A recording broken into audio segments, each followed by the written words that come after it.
আজকে আমি চকলেট প্রেমিকদের জন্য নিয়ে আসলাম ইয়ামি চকলেট কেক।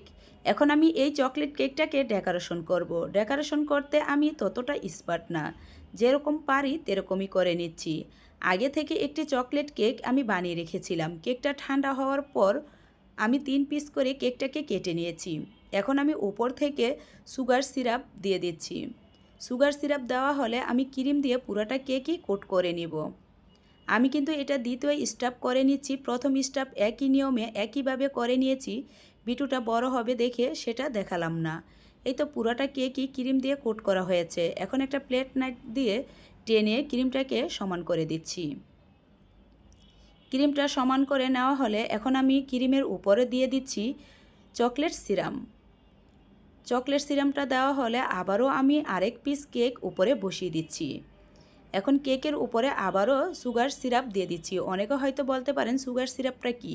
2 টেবিল চামচ চিনির সাথে 4 টেবিল চামচ পানি মিশিয়ে নিলেই সুগার সিরাপ হয়ে যায়। আমি এখানে 1 টেবিল চামচ চকলেট সিরাপ মিশিয়ে নিয়েছি, তাই একটু চকলেট কালার হয়েছে। এই তো ক্রিম দিয়ে পুরাটা কেকই কোট করে নিয়েছি। আমি কিন্তু এখানে পুরা ফিনিশিংটা এখন দিব না, শুধু যেই ক্রিমটা দিয়েছি সেই ক্রিমটা টেনে সমান করে দিচ্ছি।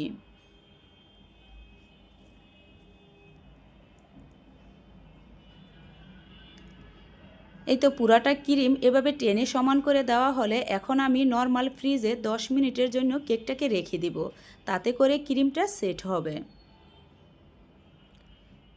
10 মিনিট পর আমি নর্মাল ফ্রিজ থেকে কেকটা নামিয়ে তো দেখেন ক্রিম দিয়ে আমি পুরাটা কেককেই কোট করে নিচ্ছি।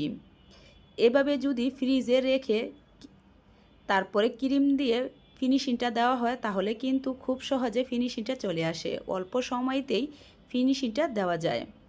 তো দেখেন পুরাটাতেই ক্রিম দিয়ে আমি এখন প্লেট নাইফ দিয়ে টেনে ক্রিমটাকে সমান করে নিচ্ছি। এটা কিন্তু একদমই সহজ, একটু চেষ্টা করলেই পারা যায়। আমিও কিন্তু প্রথম পারিনি, চেষ্টা করতে করতে এখন কিন্তু যেতটুকু পারি ছেলে মেয়েদেরকে বাসায় কেক বানিয়ে খাওয়াতে পারি। আপনারাও যদি একটু চেষ্টা করেন তাহলে আপনারাও কিন্তু ছেলে মেয়েদেরকে বাসায় এভাবে কেক বানিয়ে খাওয়াতে পারবেন। তো দেখেন কথা বলতে বলতে আমি কিন্তু কেকটাকে একদম পুরোপুরি ফিনিশিং দিয়ে ফেলেছি। দেখেন ফিনিশিংটা দেওয়ার পরে দেখতে কতটা সুন্দর দেখাচ্ছে।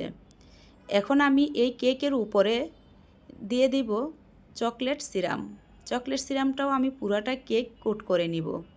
আমি এখানে 1 কাপ চকলেটের সাথে হাফ কাপ হুইট ক্রিম দিয়ে গলে নিয়েছি। দেখেন পুরাটা কেকই কিন্তু চকলেট দিয়ে কোট করে নিয়েছি, দেখতে কতটা সুন্দর দেখাচ্ছে। এখন আমি 10 মিনিটের জন্য নর্মাল ফ্রিজে রেখে দিব চকলেটটা সেট হওয়ার জন্য।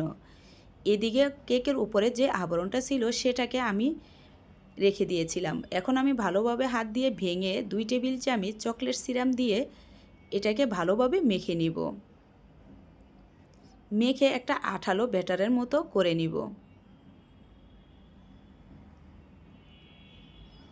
তো দেখেন আমি একটা আঠালো করে মেখে নিয়েছি। এখন হাত দিয়ে এভাবে চেপে চেপে লাড়ুর মতো বানিয়ে নিব। তো দেখেন আমি এভাবে সব কয়টা লাড়ুই কিন্তু বানিয়ে নিয়েছি। আমি এখানে 7টা লাড়ু বানিয়ে নিয়েছি। এখন এক পাশে রেখে এদিকে ফ্রিজ থেকে কেকটাকে নামিয়ে আবারও চকলেট সিরাম দিয়ে এভাবে আঁকাঝাঁকা করে নিয়েছি। আঁকাঝাঁকার উপরে এখন আমি লাড়ুগুলো বসিয়ে দিব। এগুলাকে চকলেট লাড়ুও বলতে পারেন। আপনারা আপনাদের মন মতো করে যেভাবে খুশি সেভাবেই লাড়ুগুলো বসিয়ে দেওয়া যাবে। তো দেখেন লাড়ুগুলো বসাতেই কিন্তু লুকটা অনেক সুন্দর দেখাচ্ছে কেকটা। এখন আমি লাড়ুর উপর থেকে একটু একটু করে চকলেট সিরাম দিয়ে দিচ্ছি, তাতে করে দেখতে আরও ভালো দেখাচ্ছে। এখন আরও ইয়ামি আরও লোভনীয় করার জন্য উপর থেকে আরও চকলেট ছিটিয়ে দিচ্ছি।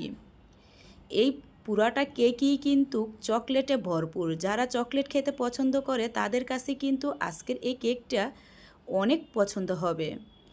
আমার ছেলেমেয়েরা তো অনেক পছন্দ করে খেয়েছে, আশা করি আপনার ছেলেমেয়েরাও এই কেকটাকে অনেক পছন্দ করে খাবে। অবশ্যই বাসায় বানিয়ে খাওয়াবেন আর কীরকম হয়েছে কমেন্টে জানাবেন। যদি আজকের এই ভিডিওটা কোনো অংশ আপনাদের ভালো লেগে থাকে তাহলে প্লিজ একটা লাইক কমেন্ট আর সাবস্ক্রাইব করে পাশে থাকবেন। আর যারা ফেসবুক থেকে দেখছেন তারা অবশ্যই ফলো করে রাখবেন, তাহলে এরকম মজার মজার রেসিপি আপনারা দেখতে পাবেন।